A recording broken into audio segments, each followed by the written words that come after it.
Yesterday we celebrated the Batman Day together, and today we are going to continue with our Fast and Furious series of videos. Last week we covered Fast 5, and today we are covering Fast and Furious 6. The movie where our protagonist came back to the light side of the force by helping Luke Hobbs to catch a band of bad guys. And they also brought back a zombie lady from the dead. We have 8 cars, 5 premium, 2 basic and 1 mainline. And then I have an extensive wish list of 14 vehicles. So rev up your engines and let's start this.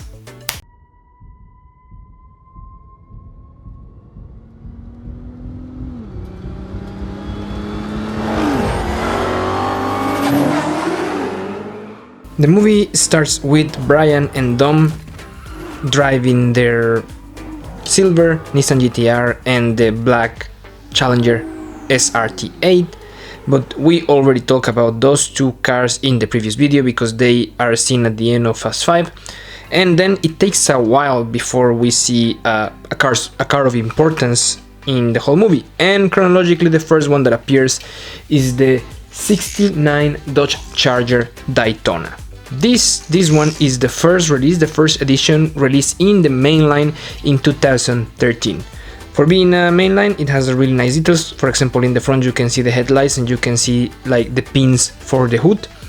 This has like the full burgundy color like in the movie. The wing looks amazing in the design. You have like the side decals or the sign paint in the lights, and you have also this. It's a plastic chassis, but this has like this, what will be smoke gray dark color. There's no details in the back, but well, as I was saying, this is a mainline, right? You see that it's a bit older. This one is not an unboxing, of course. You can see the damage of the time here. This was the first edition of the casting, as I was saying, but it's not the first time that Hot Wheels has done a Daytona. I think that in 1996 they did a different Daytona that it was a little bit lower to the ground. And this version of the casting, they have used it already a few times with different liveries, and they reuse the Fast and Furious livery just once again in 2023. The second car that I have for you is also not an unboxing because I opened this before. This is the 74 Excort, and this together with the Daytona that we just saw are part of the, let's say, group of cars that Tech buys in an auction when Dominic asked him to get some fast cars. This 70 Excort for me is one of the best castings that Hot Wheels has ever released. It's super well made. The execution on the Fast and Furious one is really nice with all the details in the front, as you can see, and also in the back, even with the Excort badge here by the side, the nameplate, the tail lights. Of course, with the premium treatment you have the metal chassis. The first time that this car was released was in 2015 in the mainline with the Fast and Furious livery. I have that one as well, but just like the Corvus Grand Sport Roadster that we talked about last week, I don't have it here, so I cannot show it to you, but I have this one. This one is the first premium treatment that they give to this car, and they did it again in the Fast and Furious premium line in 2019 in the first set that they ever released in the premium Fast and Furious line, that it was the Fast Imports. This is of course the car that Brian is driving in the movie. You can also see here like one side mirror, and well, as I was saying, the execution, it's amazing. It's common to see this casting release in the basic line with different liveries, and in premium, besides this time, it was used only once again in the Car Culture series in the Door Slamers collection. I don't remember the exact year, but if you want to see that unboxing, I have it over here, and I will put the link in the description so you can follow it up after the video if you want to watch that one. The third car in this video is finally our first unboxing. And what an unboxing this will be, because this is the 69 Ford Mustang Boss 302, and this version is driven by Roman in the movie. So let me open it for you.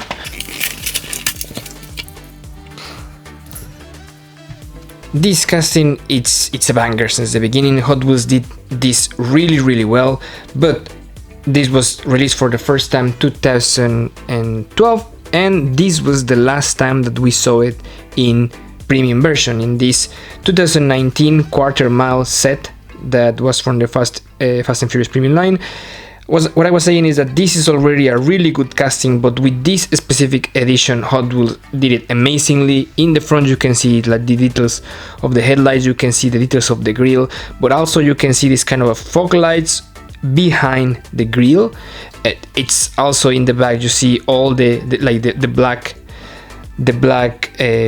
background with the red tail lights with this little silver trim around, and you also have like the separated part on the casting for opening the trunk. It's just a really well execution for Hot Wheels. Inside you have a roll cage in what seems like it to be red, just like the interior, and they like rounded the whole design of this car with these really beautiful golden wheels, golden rims that they put on this beast. So this one looks really amazing. Now we move to this one, probably the most disappointing release in the whole Fast and Furious premium line. This is the 67 Chevrolet Camaro, released in the quarter mile muscle in 2019. Let me open this one for you. So you will ask, why is this one disappointing? Well, I have shown you some cars, specifically in the video of Too Fast, Too Furious, that the car is not exactly the version that we see in the movie.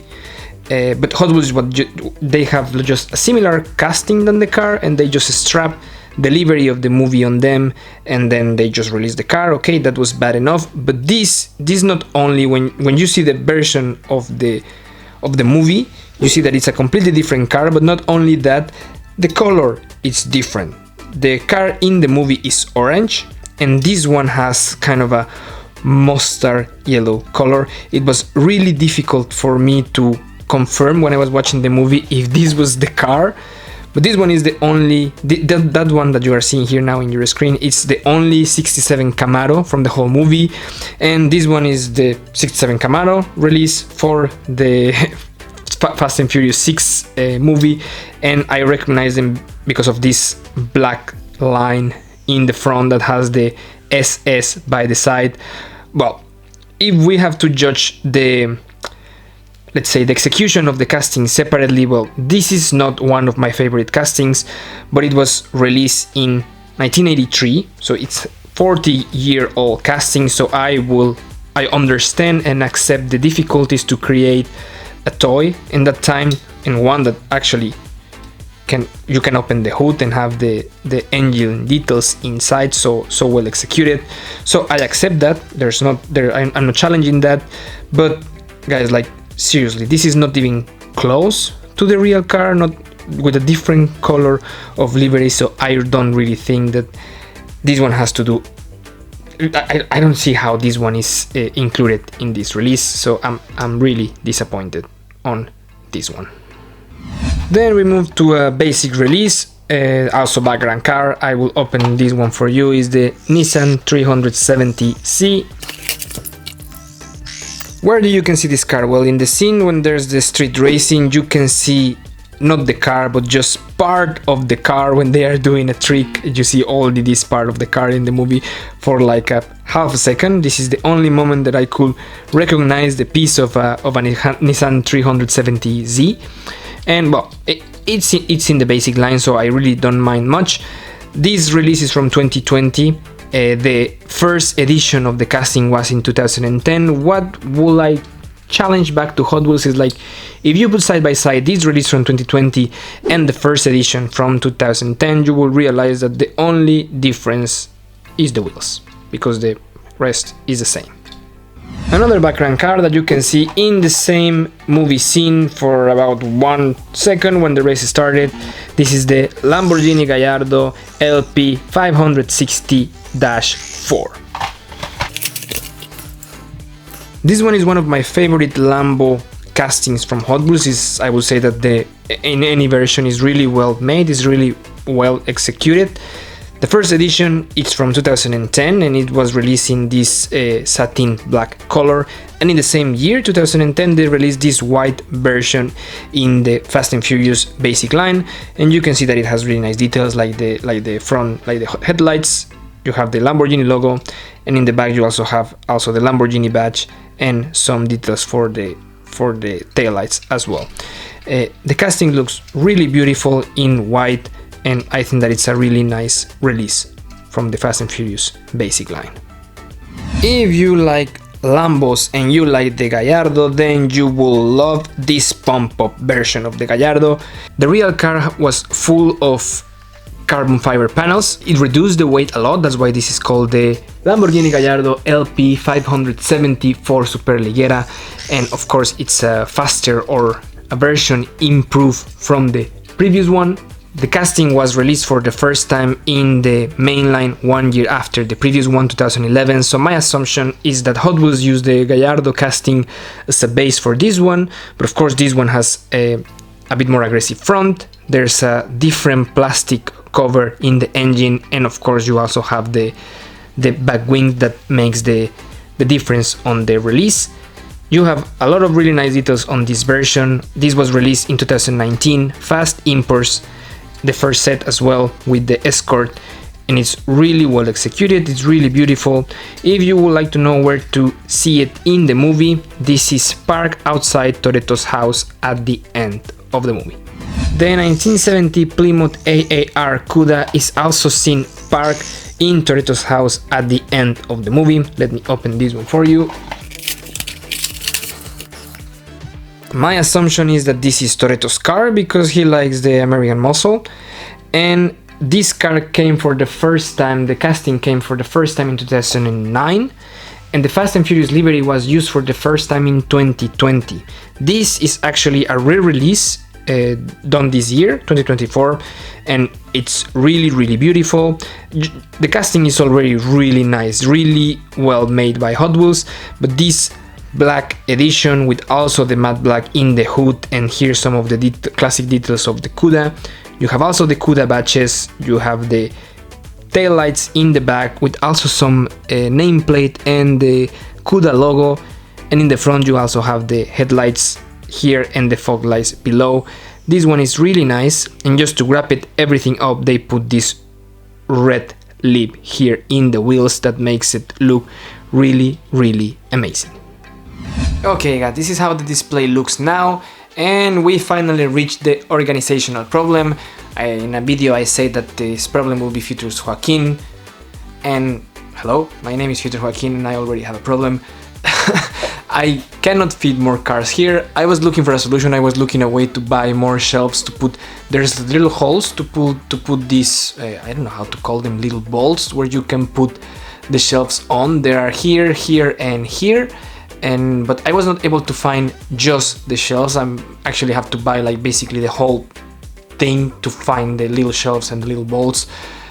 So I decided to take a different approach. I will buy a completely different shelf that has slots, and it has 90 slots. So I hope that 90 slots will be enough for Fast and Furious, for my Fast and Furious cars. But I don't have that one today. So we need to put the cars, the 6 cars that I have. It's actually not 6, sorry, it's 8 cars. The 8 cars that I have now, I need to put them here, and I will be able to fit 6 here only. So 2 will be flying around. So what I'm going to do is, for now, I'm just going to put them behind the cars. 2 cars will be behind other cars, and that's how I'm going to finish today. And then once that the other shelf arrives, then we are going to move all of these to the new shelf that will be in the other side of the room.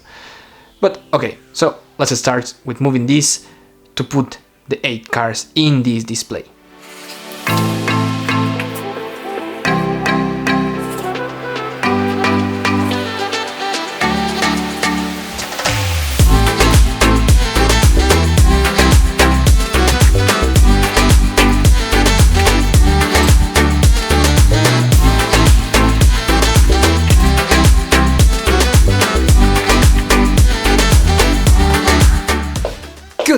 So for now, as you can see, I'm just putting the Lamborghini and the Cuda, the Plymouth Cuda, in the back just for the moment, and as soon as we have the new shelf, we're going to move everything. So let's go to the wrap up of the video. And now we start with the wish list. Get comfortable. From existing vehicles, only one, the 1991 Mercedes G-Class that Tej is driving in the plane scene. It has released only once in 2019, and it was also the first edition, but it was also the only time that the casting was released by Hot Wheels without the roof. And now let's start with the 13 vehicles that I would like Hot Wheels to release in the Fast and Furious line. And you probably already realized that I have said vehicles and not cars, and that is because the first two vehicles of the list are two motorcycles. The two motorcycles that Giselle and Han are riding at the beginning of the movie. Giselle has a Ducati Monster and Han has a Harley Davidson XR 1200. Hot Wheels has done Ducatis and Harley Davidsons before, so I don't think that this is a really difficult task, and these two can be released even as a 2-pack in premium. Number 3, the flip car. I don't think that I have to say anything else, right? Number 4, the black BMW's M5 that the crew is riding in the first pursuit. Number 5, Navistar MXT, the monster that Hobbs is driving at the beginning of the movie. Number 6, this is my top, the priority of Fast and Furious 6. I spent a lot of time looking for information about this car because I really like it when it was in the movie, but it's not a really common manufacturer, and it's the Jensen Interceptor that Letty is driving during the whole movie. It's a beautiful, beautiful car. Please, Hot Wheels, please do this one. Number 7, a background car. The Jaguar E-Type Roadster in black that is seen, I think that just once during the whole movie. I know it's a background car, but how cool would it be to have one E-Type Roadster from Hot Wheels? Number 8, it's also like the Jensen, a really non-common brand, the lucrative LC470 that Tej is driving during the movie. Number 9, the bad guy's car, the Aston Martin DB9 that Shaw is driving. Number 10, the red Alfa Romeo Giulia from the plane scene. Number 11, the silver Dodge Charger SRT Ace that are being driven by the crew in the same scene, but this one can be released in basic, I don't want to spend that much money on them. Number 12, it's also on my top but below the Jensen Interceptor. This is the blue Nissan GT-R R35 with the Ben Sopra body kit that is never driven, it's just parked at the end of the movie in the house scene. As I say, never driven, but I'm almost sure that is Brian's, and this thing is amazing. Number 13, the last one. Just for a second we can see this orange Rally Sport Camaro also parked in the same housing, and for the color scheme I would say that is Hans. I want to address something that I said in the previous video, in the Fast 5 video. I said that Fast 5 was probably the movie less represented by Hot Wheels in their releases, but that's a lie. Too Fast, Too Furious, I have only 4 castings and there have been released only other 4, so with 8 cars, Too Fast, Too Furious is the least represented movie in the whole Hot Wheels series, because Fast 5 has 10. After the video of today, Fast and Furious 6 becomes the movie with the biggest wishlist of all, with 13 non-existing vehicles and 1 existing vehicle. But what do you think? Do you agree with my wishlist? Will you remove or add any other cars? Let me know in the comment section down below. For today, I have nothing else. So, if you have got this far and you have enjoyed the video, I will remind you to please press the like button and subscribe to the channel. And come back next week for Furious 7. My name is JR, thanks for being here and see you next time.